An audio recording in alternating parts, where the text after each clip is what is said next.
Well, hello everybody, and welcome back to Musey's Modern Dreadfuls. And today we have a special for you. One of our very popular miniseries got turned into a user special again, just like what happened with That's Not Me with Joey Horist. We left it as a miniseries and also turned it into one long story for those of you who like to listen to bedtime stories. I'm one of those people. So today, first, subscribe, thumbs up, leave a comment, but you get the entirety of my son's camera monitor alerted me in the middle of the night. That's what I'm calling it because I'm not reciting a paragraph. But it's a great story, and I love the author, even though it's a long title. But who cares? Kick off your shoes, relax, grab your beverage, grab your person to cuddle with, and enjoy.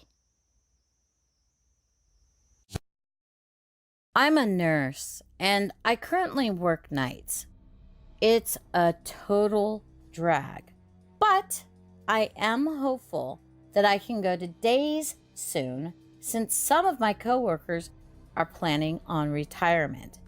Anyway, I was working one night when just after 3 a.m., my son's monitor alerted me to sound and movement.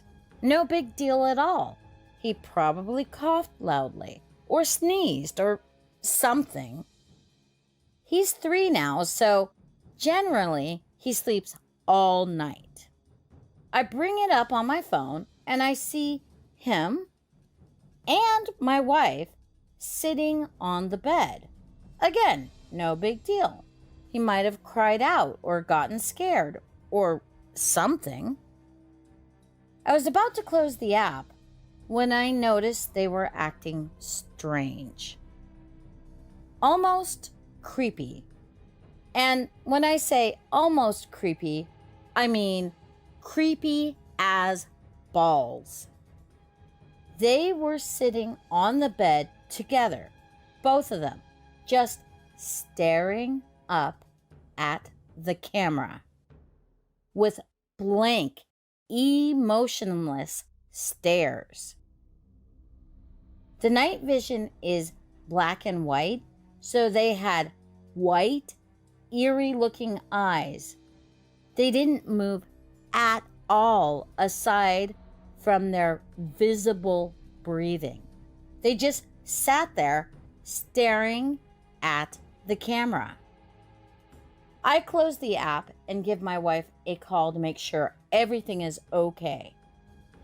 I never get to call home on lunch, so in a way, this is kind of a nice treat to get to call my family while at work.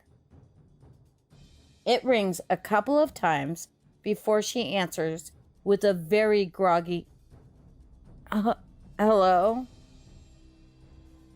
It was like she was dead asleep when I called, and she looked wide awake when she was on the camera.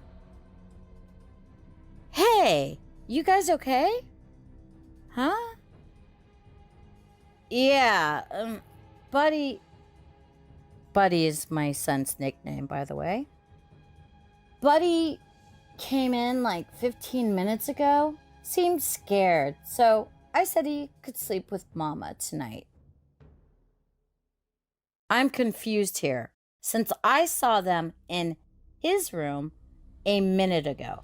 Literally 60 seconds had passed since I closed the app and made the call. Wait, so you guys are in bed? Yeah, I fell back to sleep right away. Is everything okay? Everybody keeps waking me up tonight. She's kind of annoyed. Hang on a sec. I put her on speaker and bring up the app, hoping I didn't see it. When the app loads, I get a pang of intense nervousness in my stomach that I haven't had in a long time. Since, like, when I was a kid in school and realized while I was eating breakfast, a paper or something important was due that day and I hadn't done it. My heart leaps into my throat. My wife and son are sitting on his bed, looking up at the camera, same emotionless stares. Hello? You guys are in bed, right? Yeah, we're trying to sleep. Well, I'm looking at his camera and I see you two sitting on his bed. Huh? No, we're in our bed. I know that's what you mean, but I'm looking at his bed and you guys are in there. Hang on, she says. She's quiet for a sec while she brings up the camera on her phone.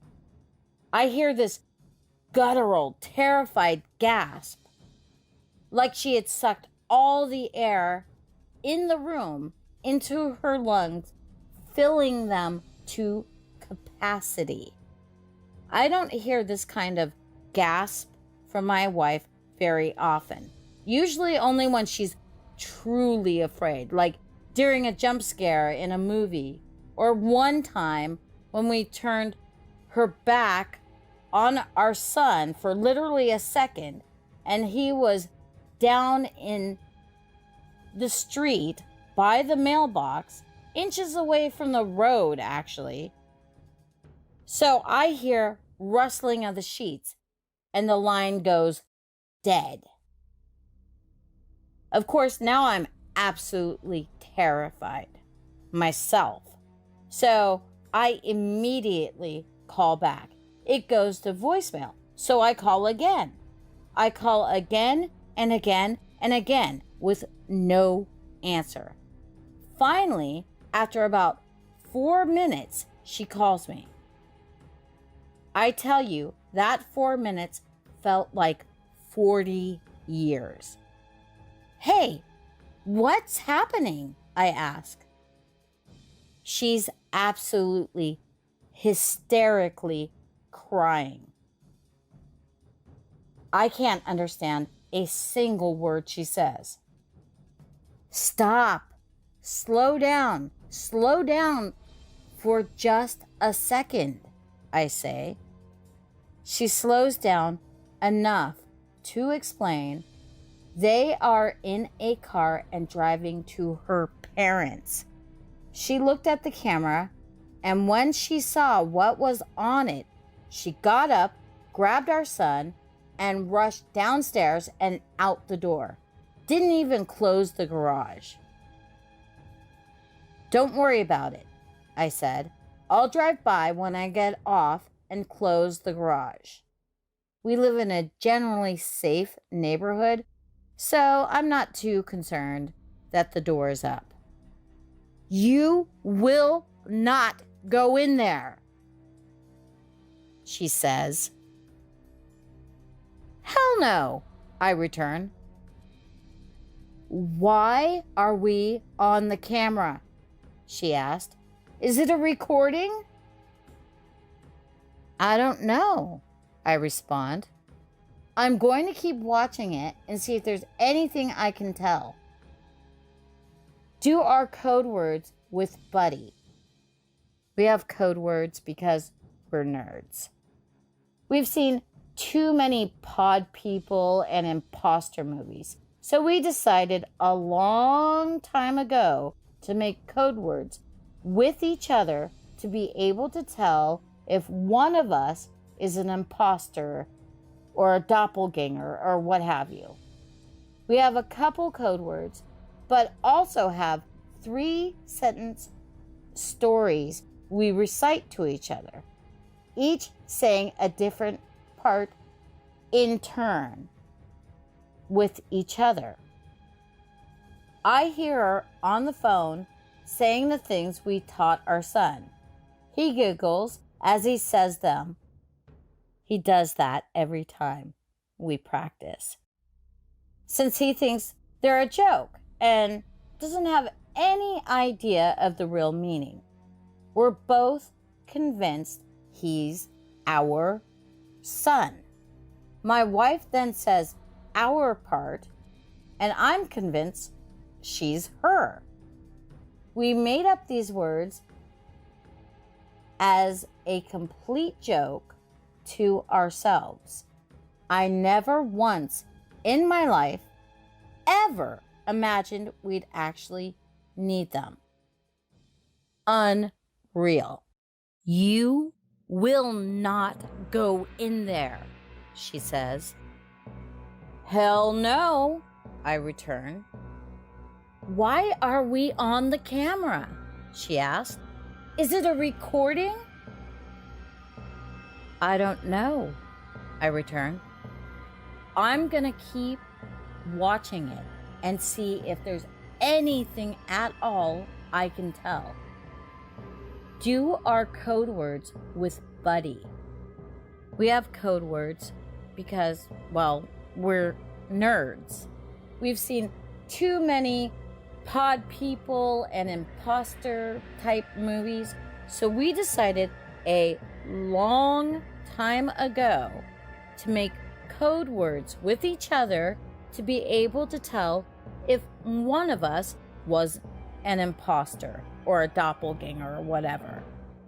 We have a couple code words, but we also have 3-sentence stories we recite together, each saying a different part in turn with each other. I hear her on the phone saying the things we taught our son. He giggles as he says them. He does this every time we practice, since he thinks it's all a big joke and doesn't have any idea of the real meaning. We're both convinced he's our son. My wife then says our part, and I'm convinced she's her. We made up these words as a complete joke to ourselves. I never once, ever in my life imagined we'd actually need them. Unreal. She got to her parents safely, and it was hard to hang up. I told her we'll figure it out in the morning. Hopefully, it's just a glitch.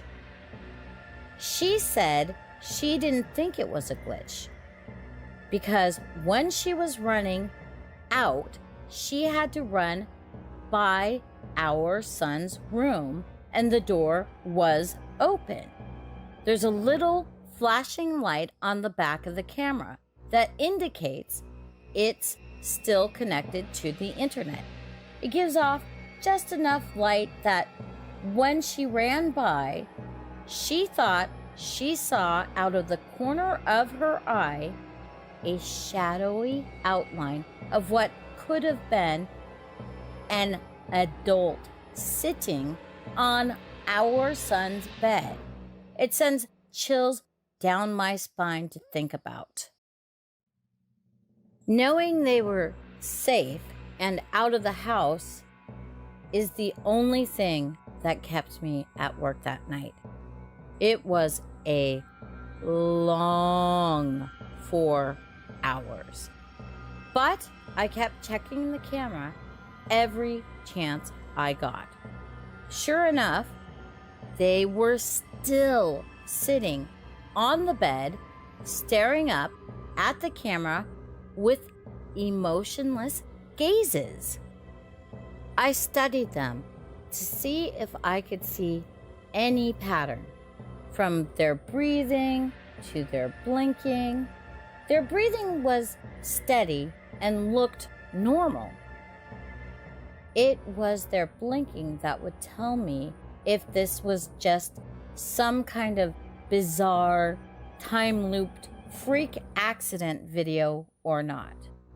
I intently stare at my phone and count the seconds between each blink, telling myself that if this is a loop, then their blinks should be even and occur at the same time each time. There was no pattern to their blinking. It was erratic and random, just as a person blinking should be. The passing of hours are what finally sealed the deal that this is not a weird, looped video of some kind. My son's window is visible on camera, and I can see light on the camera. It shows me it's getting lighter and lighter outside his room. His curtains keep out just enough light to prevent the camera from exiting night vision, but lets in just enough light to be able to tell the sun is rising more and more. I try to figure out what the hell I'm going to do before I leave work. Calling the police comes to mind, but I talk myself out of it. First of all, what am I supposed to say? Someone is in my house that looks like my wife but isn't? Worse yet, what if they are entities of some kind and the police do go over and it kills them or something? I decide to tell a coworker about it. This coworker is a firm believer in the paranormal and might have a suggestion. I show him the video and tell him the entire story. His initial response of, "That's creepy as a mother trucker," doesn't help much, but he says he wants to go over and check it out. He says we both should go in and see if not my wife will try to act like my wife. I tell him absolutely not. And he says we should at least go to the house, even if we don't go in. I agree on that. We got to my house and walked around the perimeter. Not sure what we wanted to accomplish by that, but it felt like something we should do, if that makes sense. The curtains were all drawn since nobody was there to open them in the morning, so we couldn't see anything. I went to close the garage and suddenly had this overwhelming urge to go inside and investigate. It was like something I just had to know what was going on. So in we went. We walked through the kitchen towards the foyer where the stairs are. It's so quiet in our house right now. You could hear a feather drop. Forget the pin. We stop at the bottom of the stairs and wait a few seconds. I look at the camera again on my phone, and they are still sitting there. I've never been so scared in my life. My coworker puts his foot on the first step, and I suddenly say, "Stop!" loudly. "Forget this, man. We're out of here," I tell him. "Come on." I start making my way back towards the kitchen. We hear a loud creak in the floor from upstairs. It's my son's room. He has a very loud, creaky board right in the middle of his floor that's almost impossible not to step on.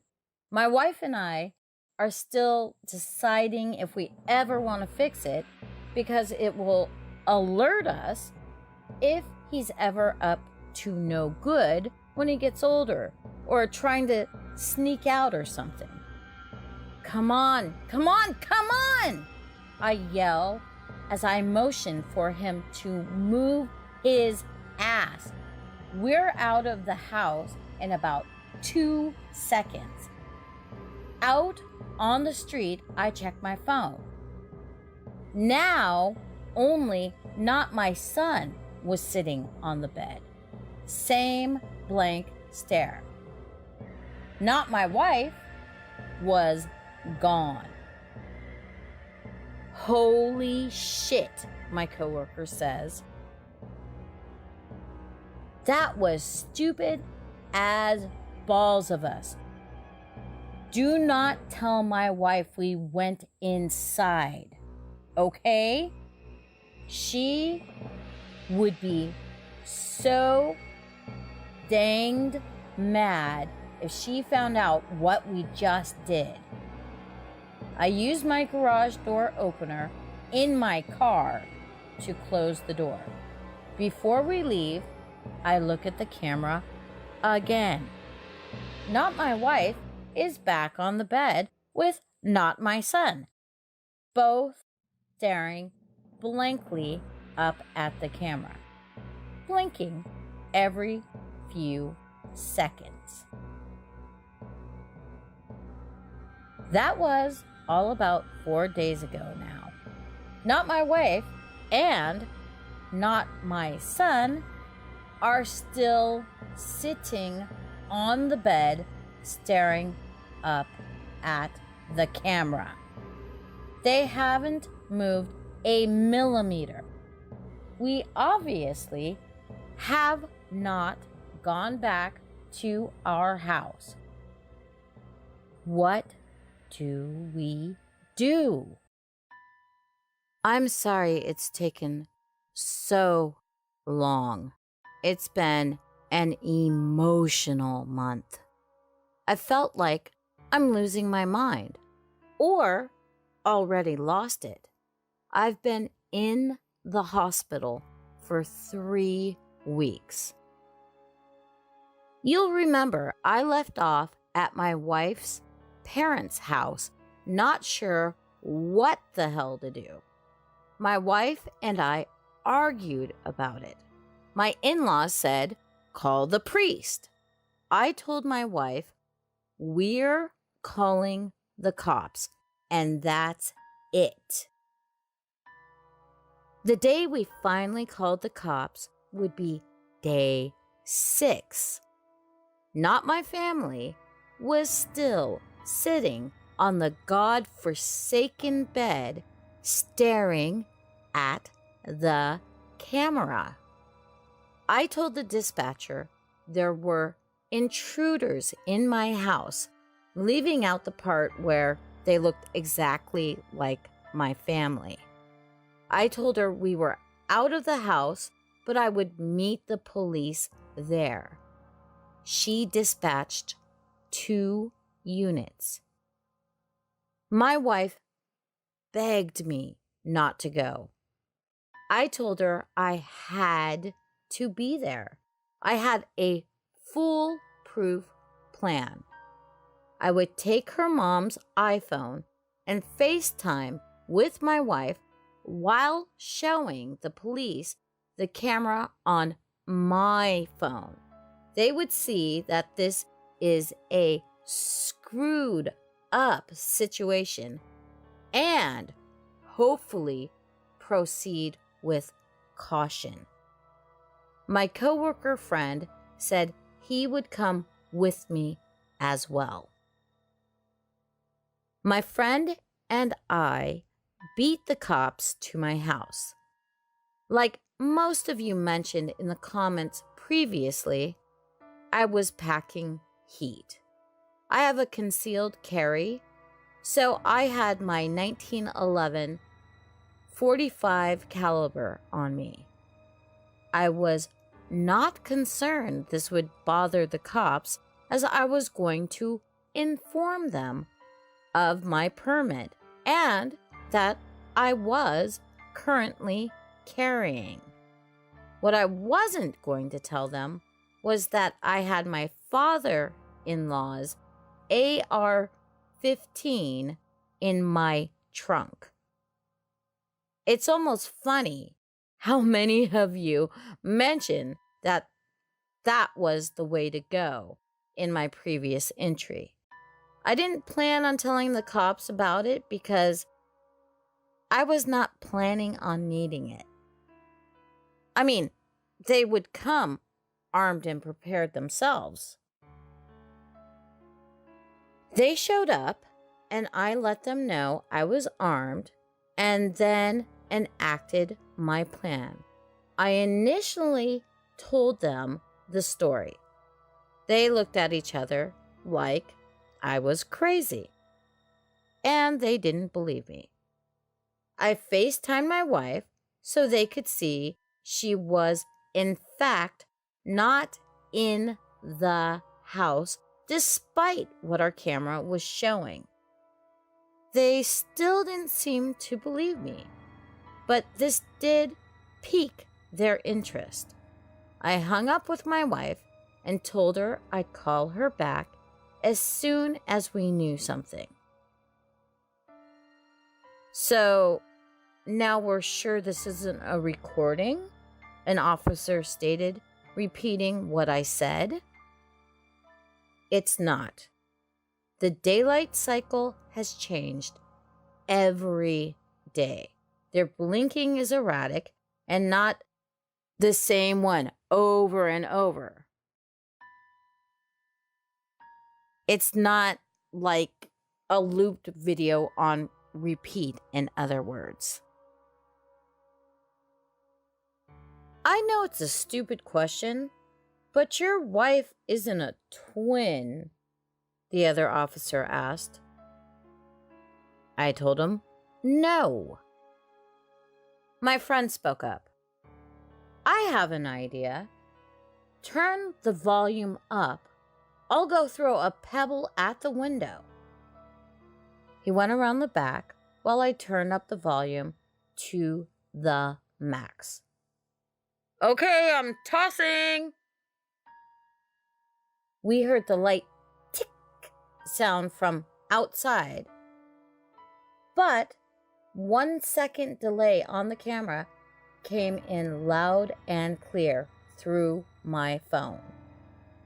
Not my wife moved at the sound of the pebble hitting the window. The first time I'd actually seen her move, aside from the time she wasn't on screen when I initially went inside our house the first day. She turned her head towards the window just slightly before turning back to the camera. Okay, so this is live, an officer said. Okay, sir, I need you and your friend to stay outside here. We're going to go in and find out what's going on here. Should you ask for more units? I asked, hopefully. Not at this time. We're going to assess the situation first.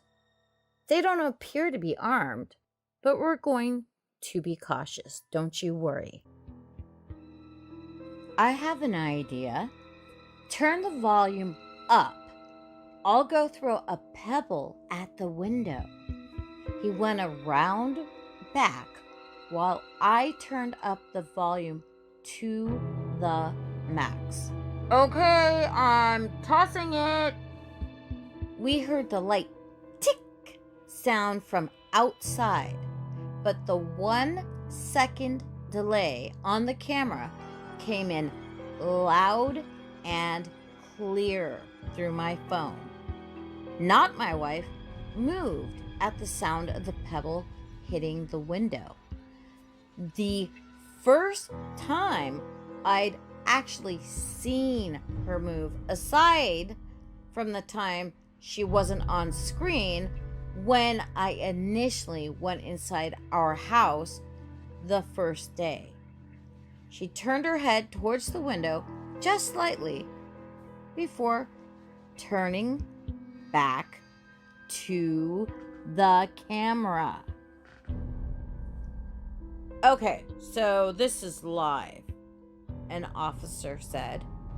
Okay, sir, I need you and your friend to stay outside here. We're going to go in and find out what's going on here.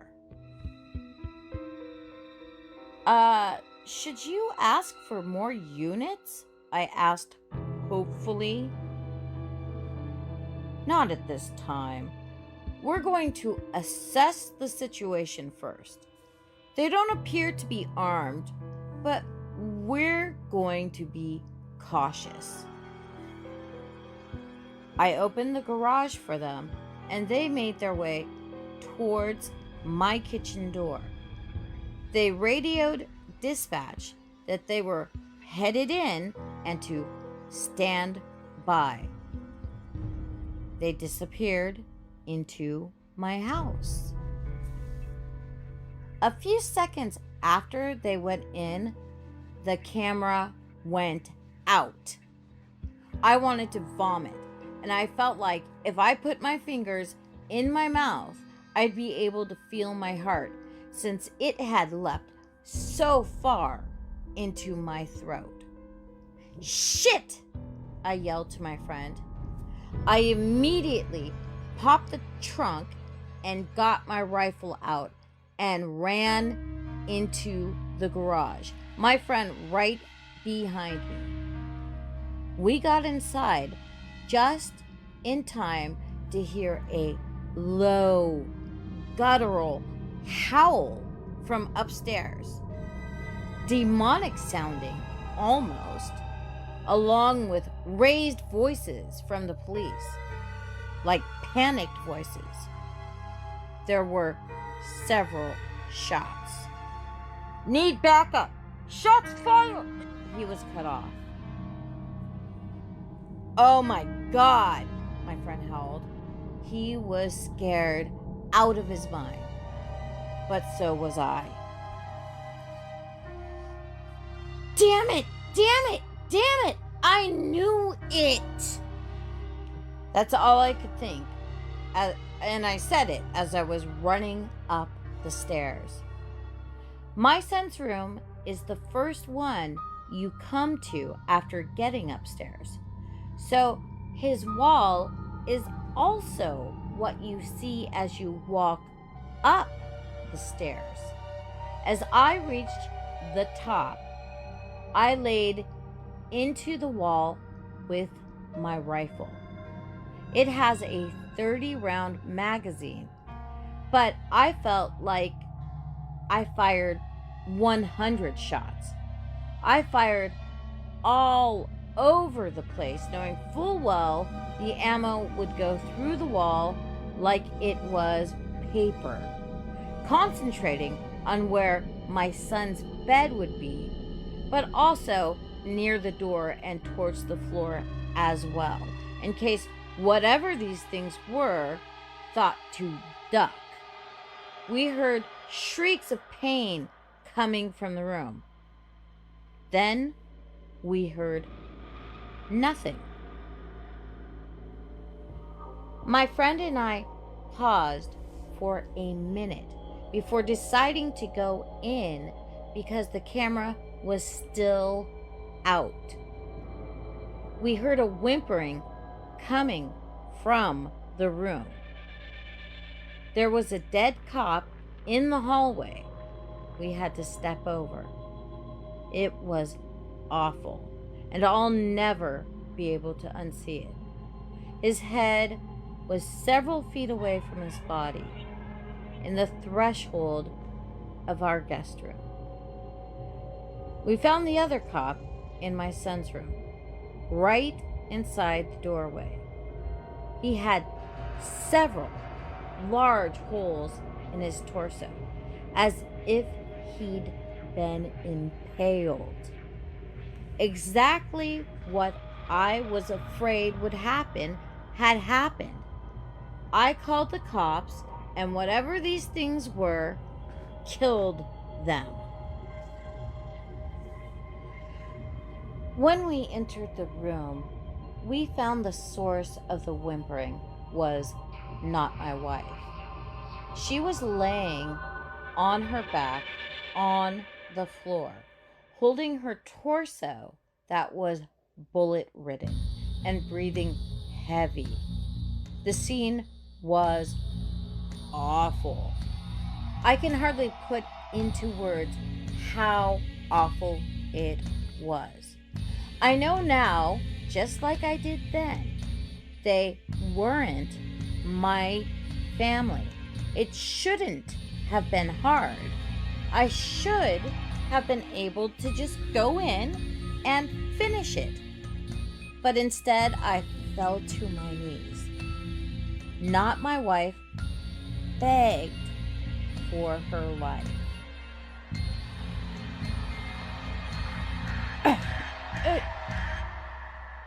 I don't want to die, honey, she whimpered. I wanted to have more kids. I can't die now. I looked over at not my son, who had to be dead. He'd taken 2 shots at least to the head, or what was left of it. He had several more in his torso, and 1 or 2 on his legs and arms. If you have kids, seeing their lifeless, bullet-ridden body is a special kind of hell. Again, I knew it wasn't my son, but it was. I was going to be sick. I'd killed my family. I turned back to not my wife. She was acting just like my wife. It even mimicked her anxiety about death that she has had in the past year or so. It's not her, man. I forgot my friend was even there. It's not her. Shoot it. I know what you guys are thinking. How many times has this happened in the movies and you scream at your TV or the screen for the main character to just shoot the imposter because it's not their loved one? I guess movies get it right somehow. I'll never roll my eyes at the character who can't kill an imposter again. Please, don't shoot me, it begged. My hands were shaking as I aimed at it. Why couldn't I do it? I knew this wasn't my wife. Listen, man, my friend began calmly. Look at it. Its blood is yellow. It is not your family. Was it yellow? It was. Seeing my family slain was so traumatic, I hadn't even noticed their blood wasn't red. It's not her, man. I forgot my friend was even there. It's not her. Shoot it. I know what you guys are thinking. How many times has this happened in the movies and you scream at your TV or the silver screen for the main character to just shoot the imposter because it's not their loved one? I guess the movies get it right somehow. I'll never roll my eyes at the character who can't kill an imposter again.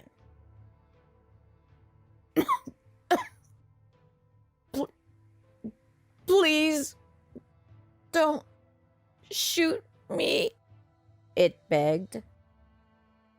My hands were shaking as I aimed at it. Why couldn't I do it? I knew this wasn't my wife. Listen, man, my friend began calmly. Look at it. Its blood is yellow. It's not your family. Was it yellow? It was. Seeing my family slain was so traumatic, I hadn't even noticed their blood wasn't red. I steadied my aim, and not my wife suddenly stopped begging. She began that guttural, terrifying shriek, and something black or gray started to protrude from her mouth, like a tentacle or something. And I fired. At that range, her head more or less exploded. Whatever these things were, they appeared to be mortal. I was still on my knees, and my friend was out in the hallway, just outside the door. We heard the sound of approaching police sirens. I'd forgotten one of the cops had gotten a shots fired call over the radio before being killed. It seemed like it had been hours, but it had only been about 5 minutes since the police had gone in to begin with.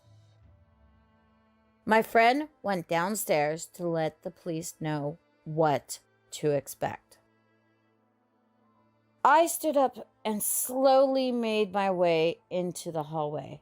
I was lightheaded and felt like I was going to be sick. My bedroom is adjacent to my son's, so the doorway is about a foot to the right of my son's doorway. My door was closed as I exited my son's room, but my door opened. Not me walked into the hallway wearing exactly the same thing I was wearing at the time. I was shocked in place. I couldn't move, but it did. It walked towards me, and its right arm turned black and morphed into what appeared to be another one of those tentacle things. It was wiggling around like a squid or an octopus as an appendage. When he thrust his arm at me, it solidified and impaled me through the abdomen. It stabbed me in the left leg, just above the kneecap. I fell to the ground in pain. Its tentacle arm was wiggling again. Why did you kill my family? It asked. When it spoke, its voice changed pitch several times. It was my voice, then much deeper, then normal again. It alternated several times, saying that one sentence over and over. It moved in closer. The rifle was gone, but I still had my .45. I pulled it out and got a shot off in its right knee. It howled. As Not Me fell to its knee, I fired a couple more shots, getting 2 into its abdomen and left side of its ribs. As it breathed heavily for a few seconds, I noticed that I was bleeding out. Before I used the last of my strength to aim proper and shot Not Me in the face. Its blood was also yellow. I lay there bleeding out, thinking this was it for sure. I still had some strength left from adrenaline kicking, so I took my belt off as fast as I could, and I tried to make a tourniquet for my leg. With my stomach wound, it was hard to give it a good yank to tighten it. I then took off my shirt and balled it up and packed my stomach wound and applied as much pressure as I could. Being a nurse probably saved my life. I passed out, but the measures I took must have kept me alive long enough for EMS to arrive. I heard raised voices and the sound of pounding coming up the stairs before I went out. It was probably a cop, but I felt pressure from somebody trying to keep my wound packed before I went out. I was in and out of consciousness as EMS arrived, along with probably every cop in the city. I was wheeled downstairs and put in an ambulance. But while I was being loaded onto the gurney upstairs, I heard cops freaking out, and rightfully so. They'd lost 2 brothers, and there were 3 more bodies. Did he kill his brother? Are they twins? Probably referring to Not Me's dead body. Or his whole family. Put him on armed guard while at the hospital. He'll probably be getting charged, said another voice. As I was getting placed into the ambulance, I saw my friend talking to the group of about 10 cops, all listening very intently to what he was saying. I went out again in the ambulance. I woke up in the ER. My wounds had been treated. The tentacle hadn't been more than a few inches wide, so it was just slightly larger than a large knife. They'd sewn me up, and I found that I was currently receiving a blood transfusion due to blood loss at my home. My wife had authorized for them to do whatever they had needed while I was unconscious. She was also extremely pissed that I went in the house.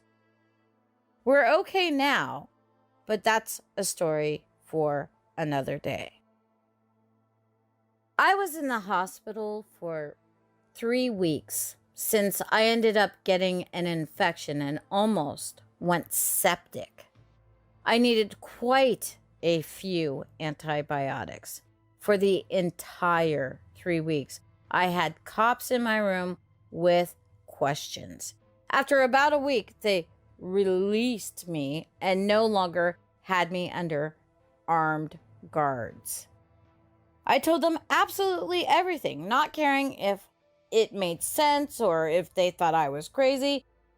And thank God my friend had come with me, since he was able to corroborate everything in this weird story. Midway through my hospital stay, men with suits came by to pay me a visit. They were government. I knew right away. They said they were FBI, but I don't know if I believe that. They wanted to talk about not my family. The police chief and the coroner were involved and said it was very hush hush. They made it clear that this was not to get out to the public. So this is where I have to apologize probably for such an anticlimactic ending to this horrible ordeal. I don't know what not me and not my family were. Neither do they. The only thing we know is that they were sentient creatures that looked like us and had yellow blood. I begged the coroner to tell me about their autopsies, but he said he wasn't allowed to say.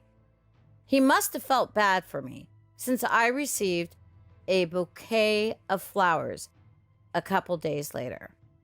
The card inside the envelope read, "We don't know what they are. They have the same organs we do, but in different parts of their body, aside from their brain. But that's what's weird. What's red and pink inside of us is green and yellow inside of them. They're humanoid creatures, but whatever they aren't human. The government thinks they may be extraterrestrial.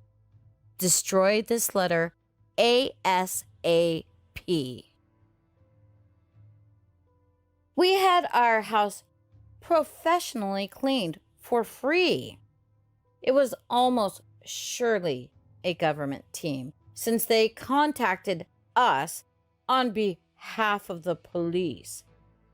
We could not find any Google reviews or website for the company online.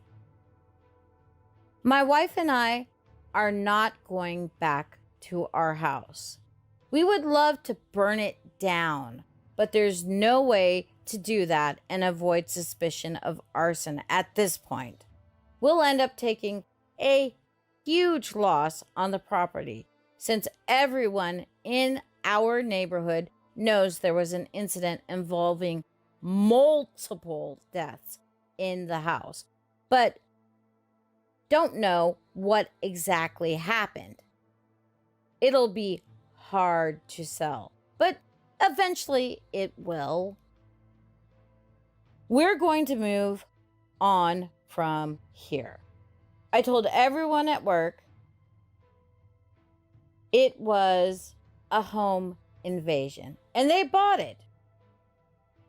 I'll go back to work in a couple weeks, and we'll start looking for a new house. Again, I'm sorry. I know everyone wanted a concrete ending and to know exactly what the F those things were. But we just don't know. Aliens sound good to me.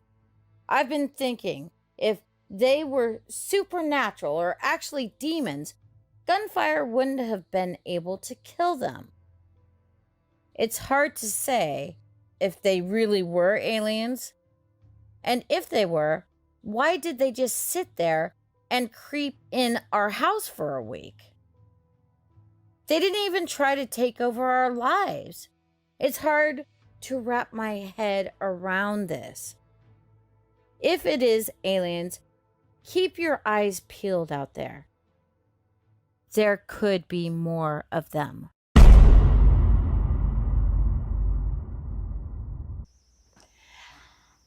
And so you got the second user special of one of our popular miniseries, and people have asked for the whole story. For those of you who like to go to sleep listening to creepy stuff, it's not so creepy that'll give you nightmares. Well, if it does, let me know down in the comments. Because it is, actually, this one is a little bit. Yeah.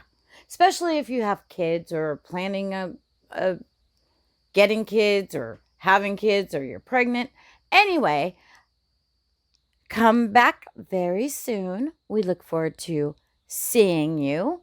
Don't forget to leave a comment, thumbs up, and share. And we post at least twice a week. You're probably listening to this while I'm having oral surgery. I hope you're having a better time than me. All right. See you soon, friends. Bye.